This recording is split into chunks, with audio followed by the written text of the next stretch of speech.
Hi, I'm Zala Fashant, and today we're going to be talking about the assessment portion of the book, Designing Effective Teaching and Significant Learning. This is OCDI 7, and it covers review of chapters 8, 9, and 10. So let's take a look at those, and first of all, start with assessing student learning. As we look at it, you can see kind of from this mind map that we've been using in all of the courses or all the parts of the course, that this ties into two portions. One, it ties back into sort of the discussion that we started in chapter 2 on feedback and assessment. It also talks about educative assessment back in chapter 2, but we tie it in with the idea that we're going to be assessing student learning more so than just getting a grade for the course, but really taking a look at how we're progressing with student learning overall. So first of all, what's assessment? Well, if you look at the Latin term sedere, it means to sit beside. And one of the things we talk about here is if we think of assessment, which is sometimes a very scary thing for faculty, instructional designers, and things that way, it's especially scary for students. So if we look at the fact that if we think of it as feedback, if we think of it as a learning opportunity, that would be probably a little bit easier for people to be able to contend with, and we'd realize the value and importance of that. So one of the things that we really want you to have the picture of is that as a faculty member, you're pulling up a chair and sitting next to the student, and that gives it a whole different form of feedback and a feeling for the student about getting a grade on a page or an electronic grade book. It's a feeling of teaming between yourself and the student. So assessment versus assessing student learning. When we take a look at assessing the student, it really is assessing the student to give that person an individual grade. The second way that we look at assessing student learning is we sort of assess the large picture of how learning takes place in courses. Looking at the second, we assess group learning, both internally and externally. Internal measures, how many students are meeting the course outcomes for your department or your program outcomes for accreditation. External measures might be something more like how they come in the form of licensure and certification exams. And so that you know that your curriculum, that your courses, that the students are learning to really prepare for that licensure and certification. We're going to take just a brief moment here because all of these parts of student assessment will tie into program assessment. It'll tie into institutional assessment as well. So let's do a quick review of some of the things we talked about back in chapter 2. And for those of you who have just purchased this course, you'll start to see that we really need to address some of these things as well, so we fully understand what we're looking at in assessments. Those of you who have a lot of experience in assessment, you know that there are formative and summative assessments, and the formative assessments are those lower stake assessments. They are a lower weight on your final grade. They form or guide the direction of learning. They give some feedback to both faculty and students on how they're progressing. And they provide benchmarks for students to measure their learning progress. So some of these assessments might look like tests and quizzes, online discussions, assignments that you have in your course that measure unit objectives or outcomes on the way to measuring a larger specific course outcome. They demonstrate where more practice is needed or where you may need to do some additional teaching to be able to get your students to progress. They show basically what students have learned and what they haven't learned so far for both you as the instructor and for the students. Summative assessments, of course, are those that occur at the conclusion of learning a concept or an outcome. These tend to be final. They're higher stake assessments that measure the degree to which a student has mastered the course outcomes. Assessments can be designed to measure more than one outcome. So sometimes these final summative assessments may measure several outcomes and give students the feedback that they need to know. In other words, did they pass these outcomes? Have they mastered them? And as an instructor, you know this very same kind of thing as you're determining a grade, but also as you're using them for your program and department assessments as well. Summative assessments may look like things that you're using, such as capstone projects, student portfolios, some sort of a comprehensive project or paper that can be, again, like I said, used as one assessment to measure one outcome or several outcomes. Let's take a look at the next set of way of looking at assessments, which are both backward-looking and forward-looking assessments. So backward-looking examples of certain kinds of test questions might be those that are, what's the definition of race relations? What were the dates of the Civil War? And those kinds of questions where you have to look back at information that you have picked up, that you've supposedly memorized, and that you're taking forward with you. So, as I just mentioned, backward assessments require memorization. These include, again, those tests, whether they're multiple choice, true, false, matching sets of questions, those types of things. And they're usually best to measure foundational knowledge. This is the basic kind of, the first level on the DFINC model of the taxonomy of significant learning. When we take a look at how these can be administered, you look at many of your learning platforms right now. Your learning management systems will automatically grade these kinds of tests and provide immediate, but fairly limited feedback to students. But they can also help students develop a foundation for extended learning. Now, one of the things that's happened in this era of AI, when we look at assessments, is the fact that AI can generate a lot of this type of information. And so consequently, when you're using this, students can really use these tests in your LMS or with AI to be able to sort of get their own feedback. They can put this into ChatGPT, for instance, and they can get feedback from ChatGPT to be able to determine if they're understanding the concept or they're not understanding the concept. Forward-looking assessment questions would look like, discuss how you can use what you read this week or what we did this week in class in your current or future job. It's really getting students to take a look at the information and apply it or integrate it into the future, hence forward-looking. These would include things like case studies, role-playing, any student research they've done, using inquiry, the ability to debate with one another, or if you like to use problem solving and team-based learning. Those types of things like that will be forward-looking assessments because you now have to use them when you apply or you integrate the information into something else. As assessments, they provide richer learning experiences for students, and they develop a higher level of thinking. So instead of just getting an 80% on something, you now have a better, deeper understanding if you understand the concepts that are going on in the course. They best measure all of the rest of the domains in the taxonomy of significant learning. So let's look at auditive assessment for just a minute. The auditive assessment that DFINC defined years ago, that we still work with in this book, and we use it as we progress through designing effective teaching and significant learning. The auditive part is really that backward-looking assessment. It's the traditional grading. It's how do you get a score for a student so you can assign a grade and at the end put that on the transcript. Educative assessment really consists of 4 parts. The first part is using forward-looking assessment, and a lot of the auditive assessment really can take place by having students do self-assessment. They begin to look at rubrics. They begin to look at how they performed on a particular assignment or assessment, and they begin to look at themselves to be able to measure the quality of their work.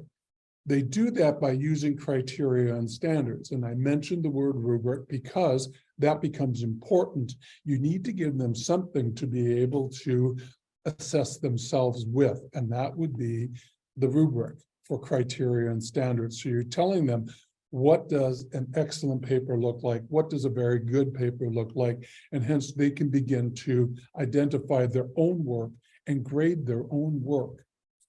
And then finally, the sense of fidelity feedback. So we'll talk a little bit more about fidelity feedback and what that means.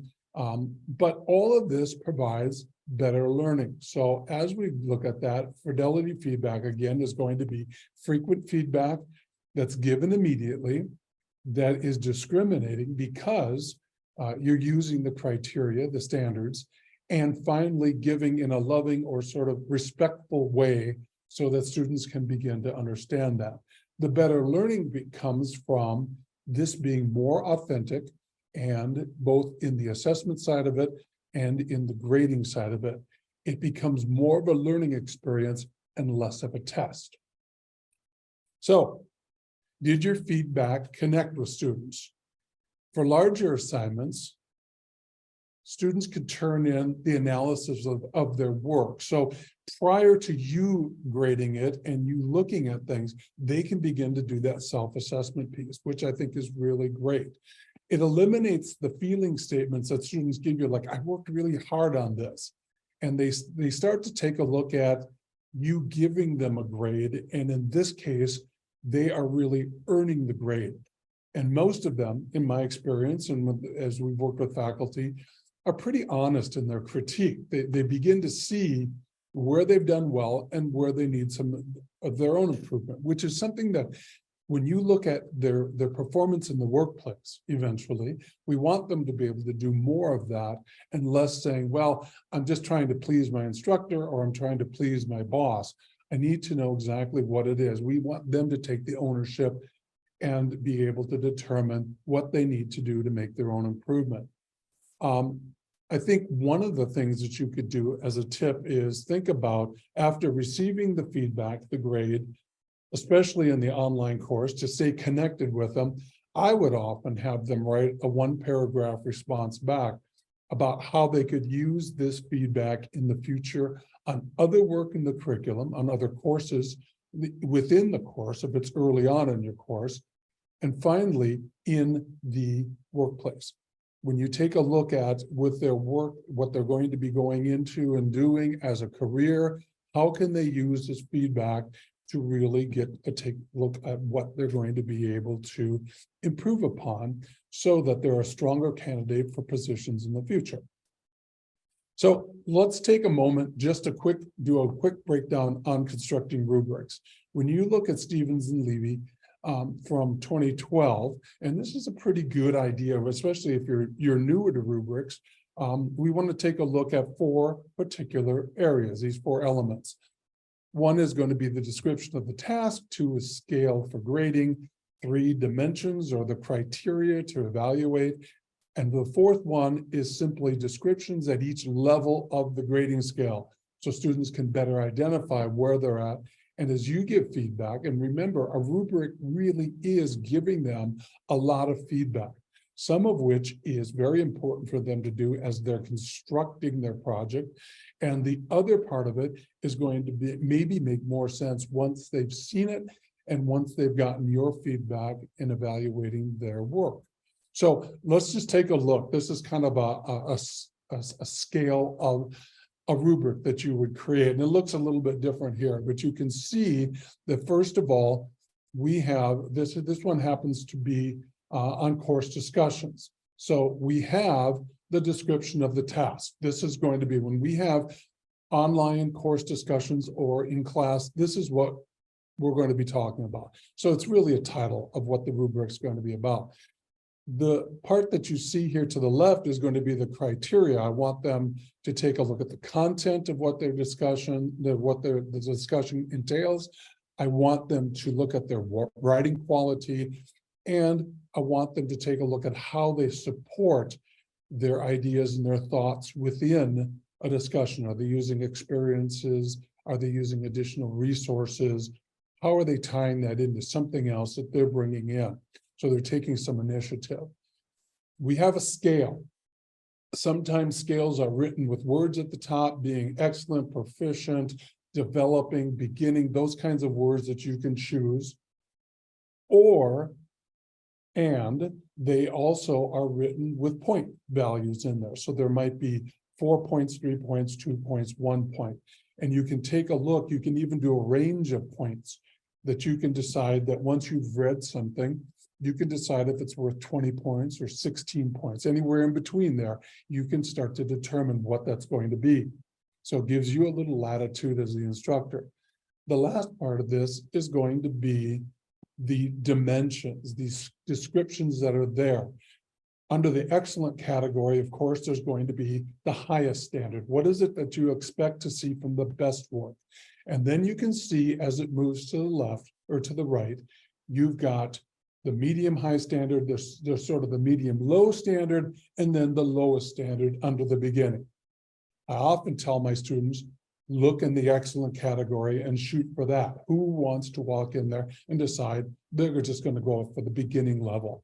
But it gives them an idea, and it gives you an idea and the opportunity to be able to discuss with your students how this works when you're looking at their work. Sometimes they may mark themselves thinking that it's the highest standard, and you're marking it as a medium-low standard. Now you have a place for discussion. You can also see that in the dimensions, I might mention that for writing quality, that there are 0 areas. I use a numeral here. I use some sort of qualitative or quantitative, expression that gives them an idea, because sometimes numbers work great for that. That there's 1 error, there's 2 errors, there's 3 or more errors.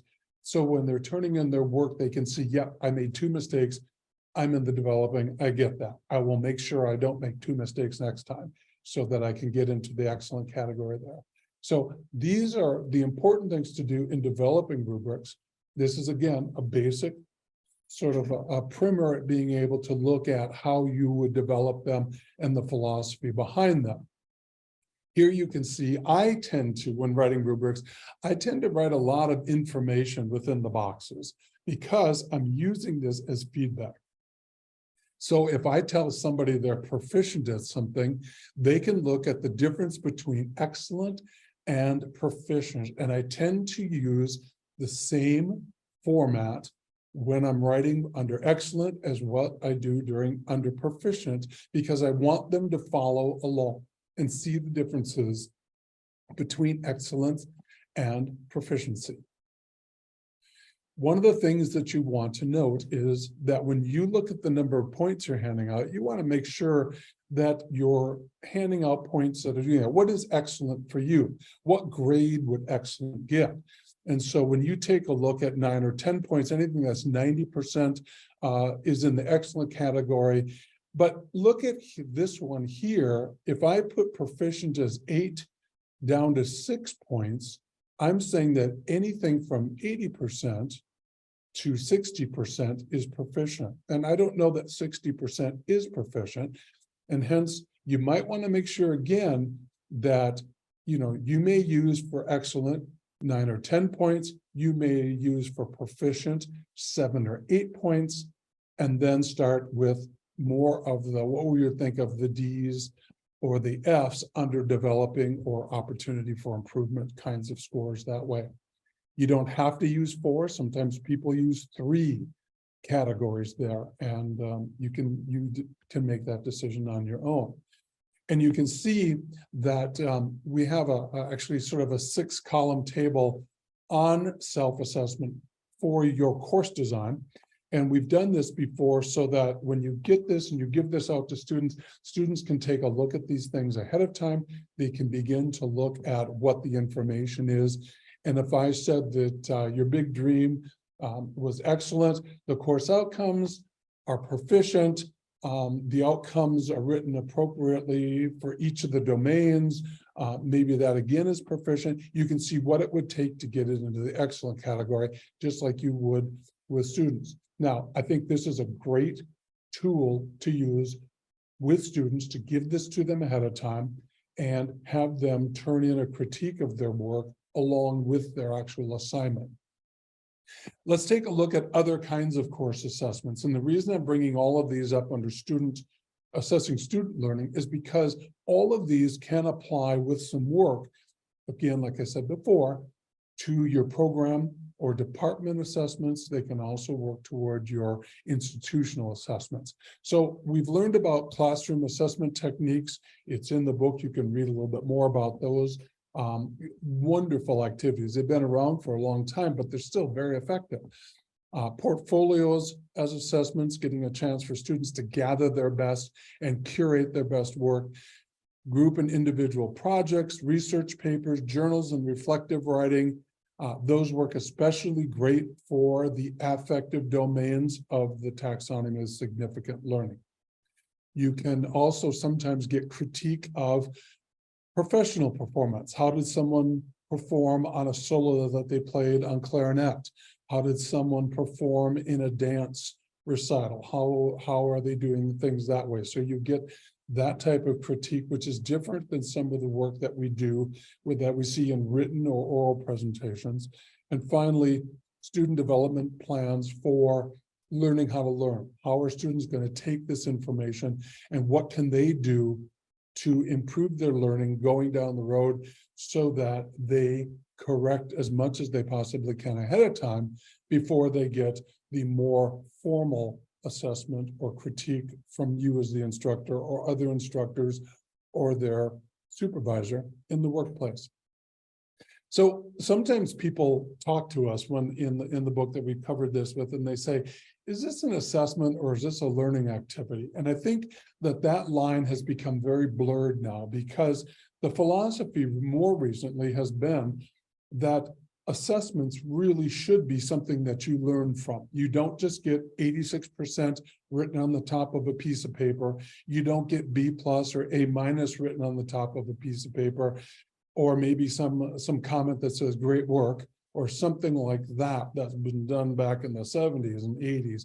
We really want to take a look at what is it that I can tell you about the score that you got, about the critique and the feedback, and that becomes much more important. We also want to take a look at the different kinds of assessments. Is this an informal or a formal assessment? Is it formative or summative?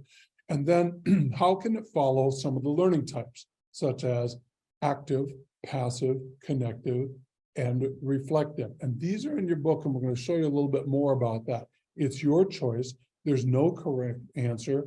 However, what we're finding out from faculty as we talk with them and we work with them on course redesign is that they really like the idea of mixing and matching and putting together several types of assessment to measure one particular outcome, so that they give students, you give more of a holistic approach to assessment. So again, when you take a look at it, what do you do with the results? Well, in some cases, you use them to calculate a final grade. Secondly, you use them to, again, assess your departmental outcomes or your program outcomes, and you begin to take a look at those things. This is, again, straight from the book, so you can take a look at it there. The group results you can also use to redesign the courses in the curriculum. If you're finding that students aren't mastering something or they're not being very proficient at something, you may need to beef that course up or change that course as industry standards change within your curriculum. So when we take a look at that, first of all, remember these following tips. One, backward-looking assessment is great for foundational knowledge, forward-looking for the rest of the taxonomy. And so if you look at the balance that we talk about, the balance may be weighted more toward forward-looking than backward-looking, but it's still good to have some of both in there for students. Assessments should be considered learning experiences because you're going to be giving them feedback. It's not going to be just a score at the end of a semester. Now that we spent all this time together, you're an 86. That doesn't mean anything. And the student walks out of there just getting past the class and isn't going to remember a lot from that experience at all. You're not changing and transforming their lives. Designing the use of formative and summative assessments. When you're planning, so that these assessments will be implemented within your course design becomes extremely critical. And that happens best by developing rubrics, because that way you can not only communicate the expectations, but then you can use them to measure the student achievement. One of the things that we did in the book, you'll find this in chapter 8, 8.2, table 8.2, is this crosswalk. And so this happens to be in the domain of application. And so when you look at the application domain, we have them for all of the domains. You can see if it is formal or informal. You can look at it to see if it's a formative or assessment, or it could be used for both. It has both assessments and learning activities, because all of these things could be either, depending on when you're using them and how you're using them. They fit certain learning types, so that if you're really stuck, you can begin to look at, well, I want an active and a reflective one. I want an active and a connecting kind of activity. What could I do to get an active and a passive learning activity or assessment? And finally, just what are some of the different kinds of technology or learning management system that you may be able to use to be able to deliver those assessments? For some of you, you may like the round type. This is not actually in your book. It was developed as we were working for the Online Course Design Institute, and we shared this with faculty so you get an idea. Here you can see the domains. Here you can see the verbs that go along with that as you're creating outcomes. And then finally, the very same learning activities and assessments you saw in table 8.2 are listed there. So for some people like the wheel, some people like to look at it as a table. You have both ways this way. And again, we want to talk about the alignment, making sure that in each of your domains, that your outcomes have a learning assessment that goes along with it. They match. You can see how you can use these. You can see that there's, in this case, there are some quizzes for these basic foundational knowledge types of things. There are then case studies, there are oral presentations, there are pre and post survey instruction questionnaires. And if you thought pre and post had disappeared, I read a great article about how important pre and post is, like it was a brand new thing, versus something that we've been using for years now. But it's really great. It's really out there. And sometimes I think we forget about it because we think, well, that's old school stuff. Well, that's an old school technique that works extremely well.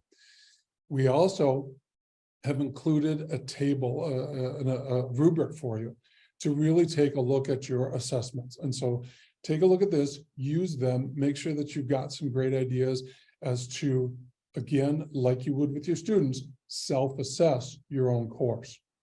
All right, so let's take a look at assessing course quality. How do you know that your course is any good? And when you look at this, one of the things that we've talked about in some of these past courses is that everything that's on the right-hand side over here is really the assessment pieces. That's what all of it is that we're talking about today, are all these pieces. And so course quality becomes extremely important. And this is chapter 9 in your book. So how do you know that your course is good? What strategies do you use to measure your course's quality? I'd like you to pause the recording for a couple minutes and think about that. How do you know that your course is good?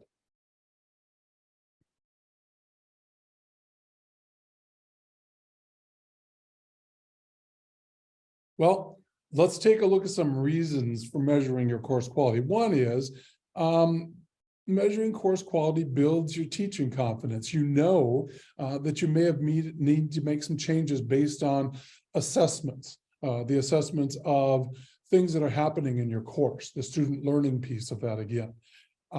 Once changes are in place, you know that you're providing significant learning because you have spent the time in the design to be able to create that. It also helps you to participate in teaching and learning conversations with other faculties, your administration, deans, anybody that you need to spend, pardon me, some time working with, that you need to be able to really pick up from other folks what they're doing. Your work on improving course quality design can be a goal that you can use in your professional development plan. And you answer that question, am I doing well? And I think having that confidence put in place is extremely important because you get busy teaching. when you're working with a course. You don't want to have to worry about the management piece. So let's take a look on the left side, some of the informal strategies. On the right side, some of the formal strategies that you're going to see in taking a look at course quality. So first of all, you can test drive. This is an informal side. You can test drive. Ask a colleague to take a look at it. Get some former students to give you some feedback on some of the things they've taken in your course and what they think about that. You can also compare your course to a colleague's course who's teaching another section of it, or also take a look at the previous course and the next course in the curriculum. And how are you bridging that learning for students in the curriculum sequence? And finally, check the pacing, the workload, the assessment methods, all of those things can take a look at how your course aligns with department or program expectations. Are they delivering what they need to be doing? Is it too much? Is it too little? And that is a balancing act that's difficult for all of us as we take a look, especially in the middle part of the curriculum. If you're doing an introduction course, you want to make sure that you don't go too far with it so that the next course is a bit of a repeat for everyone who's taking it. You can also share assignments and project ideas or exam questions with colleagues. Faculty told us that when they're designing sort of in isolation, it doesn't really allow you to capitalize on the ideas that the collaboration provides with your colleagues or with other people. Even if they're in a different department, they still come up with great ideas that they can share. And then finally, your design goal should be to provide the greatest degree of significant learning the first time you teach the course. Students who are taking that course from you for the first time don't want to come back after you've taught it 5 years when you get really, or 5 times when you get really good at it. They deserve the best. They deserve the first level, highest level right off the bat. So while you're teaching a course, there's several ways for you to measure quality. So one of the things are, you can create informal assessments. These are for your eyes only. You take a look at how things are going in the course. These allow you to continually improve your course. So jot down some of the ideas, see some of the things, and the next time you teach the course, you may want to make an improvement. If something is a disaster or falling apart, you can do it sooner than that to make sure in future units, that is, that you're able to make that happen. When you want to take a look, you can also see how students are progressing throughout the course. Are there any bottlenecks? Are there any opportunities to be able to make the flow work better? This allows you to course correct if you need to do that. And it also sends a message to the students that demonstrates you care and you respect their insights. So getting some of that feedback becomes extremely important, gives you great ideas. Whether you can make the changes immediately or whether or not you're going to have to wait till the next semester or the next time you teach this course, depends on what the insights are that you're getting from them. Okay, so you can get feedback from students. One is your LMS discussions, learning management system discussions. Great opportunities to get feedback where students are critiquing the course content. They're telling you about the readings, the handouts, the videos. You can see if they're significant or not significant. And then let them tell you what they found meaningful. Oftentimes, as instructors, we tell them, you got to really nose it. This is going to be great, okay? They may not find it to be great, and you may be able to connect with them better if you're listening to them. So you're using forward-looking assignments and assessments. That's going to tell you what they're going to learn and how they're using it or how they're going to be able to use it in their future careers. You can use the 1-minute papers and the other cats and lats to give you some quick feedback to really take a look at what it is that you're able to do. You can give them a couple points for that. You can just make it informal, make it so that they don't need to put their names on it or tell you that way. You can provide some surveys within the LMS that will also give you some of this information if you've got an online class. Okay, so when you're using cats or lats, here's what that does for you. You get day-to-day feedback that you can apply immediately. Also, provide useful information about what students have learned. They're telling you this stuff And it's critical to know how much time is it taking them to prepare for tests or reading papers or doing the work. You may think it's going to take them 30 minutes. It ends up taking them 3 hours. That's good information to have as you take a look at the amount of work you want students to do in your course.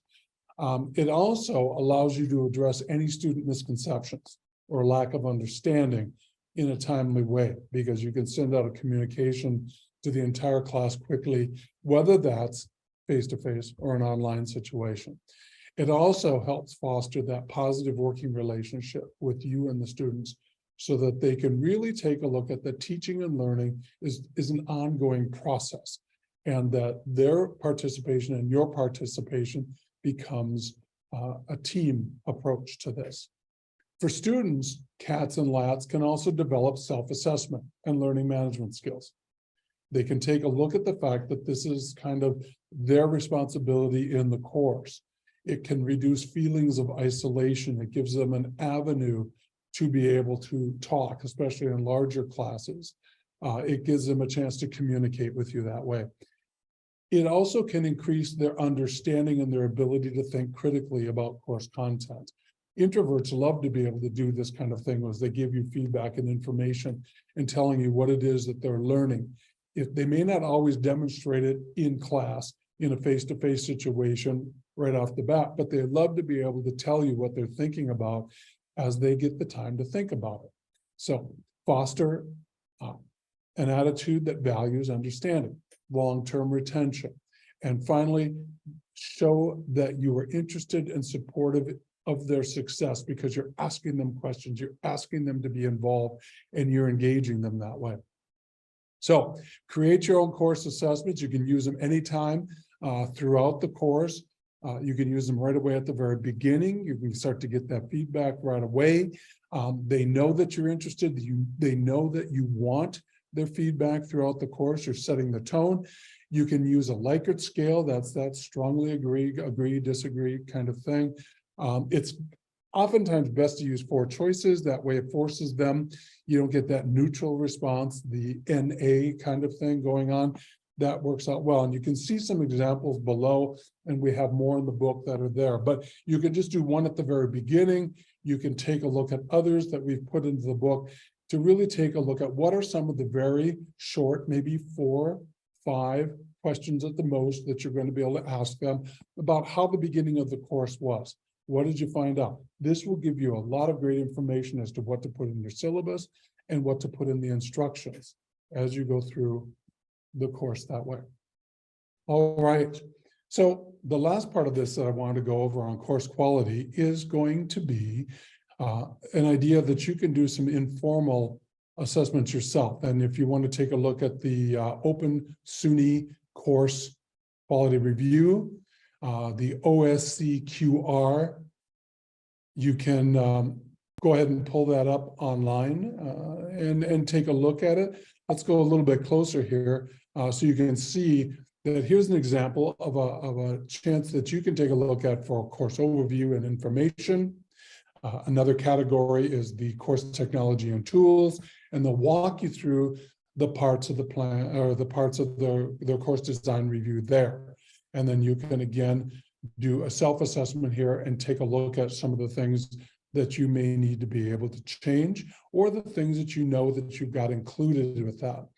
Another informal one, self-assessing one that you actually have, this is something that we as authors created for our rubrics, and we did a blending of what Quality Matters offers, what 𝐷Fink has talked about, and what all of us from our different institutions in writing this book have used for design best practices.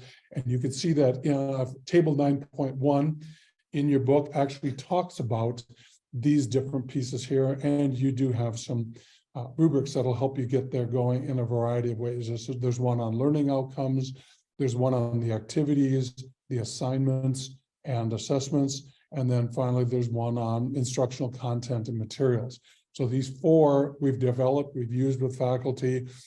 We use them actually with customized training as well, so that people could do self-assessments of their courses. So it's in your book. Take a look at it at table 9.1, 2, 3, and 4. Another great thing, this falls more under the formal category, is going to be really looking at quality matters.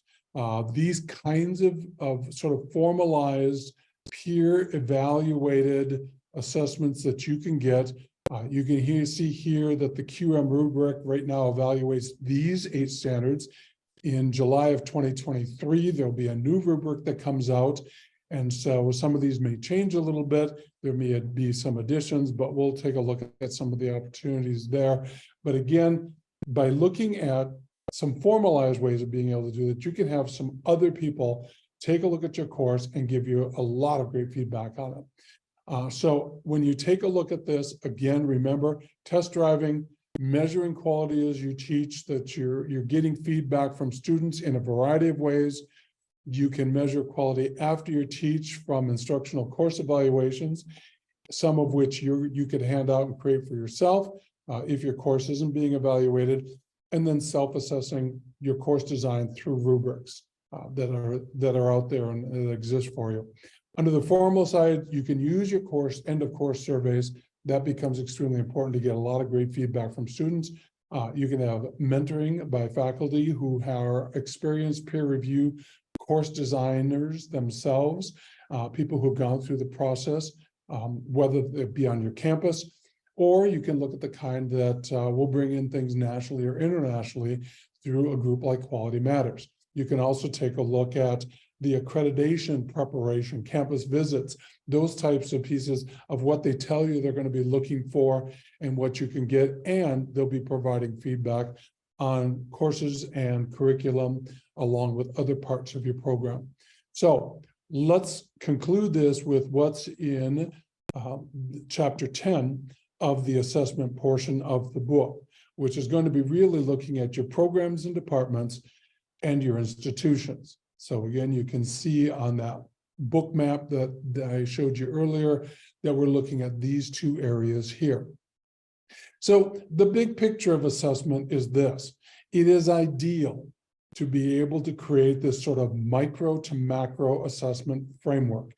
And when you look at this, you will notice that you will have everything from unit assessments with students all the way moving up to course outcome and assessments that are measuring things on your course level.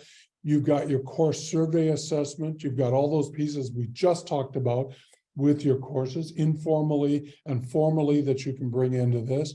You have your program and department level where you're looking at your outcomes. You're looking at where in your courses that you are measuring and assessing that these departmental level assessments are going to be able to tell you. I wouldn't necessarily create brand new assessments for this. I'm looking at assessments that you can be doing that are integrated in your courses already, so you don't have to do brand new ones and pull students aside and try and do that. You have embedded them right there in your course materials. And finally, you get to institutional assessments where you can do the very same thing.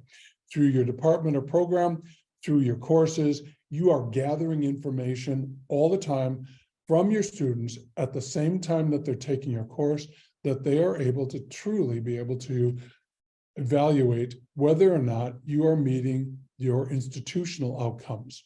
These all integrated together is probably the best way to ensure that you are doing what you're saying that you're doing. So I think that what we're finding out is that on a lot of campuses right now, a lot of institutions, they're actually putting in the name of the program, the courses, the assessments that actually meet the program and institutional outcomes, and they're using those for accreditation. It's a map of how it is you're going to be able to progress in your accreditation process. So, faculty role in institutional assessment. One, you are the people who are creating the course assessments. You're creating the curriculum. You're also creating and collecting data at the course and department or program level. You're assessing your department's program curriculum through a review process. You're also doing that in regards with industry standards and the accreditation process for those of you who have both of those. You're also taking a look at developing course and program assessments that demonstrate the institutional outcomes. That goes back to the graphic you just saw. And you're also developing your skills as an expert in assessment. In doing all of these, you're going to learn a tremendous amount about assessment, and that's one of your most important roles, to be sure that you're delivering what you say that you're teaching. It makes you have a great deal of confidence when you know that you're doing that, and that you can, in a sense, market that to employers and to partners that you have, that you're collaborating with in business, industry, et cetera.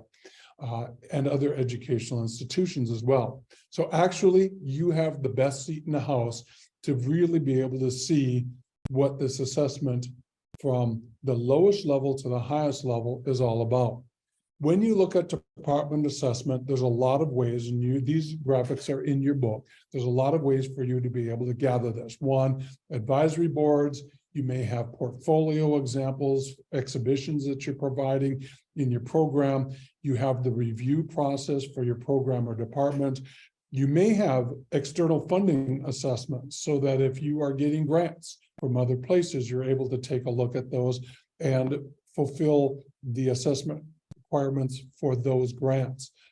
You have accreditation assessments and preparing those for some of you if your program is accredited.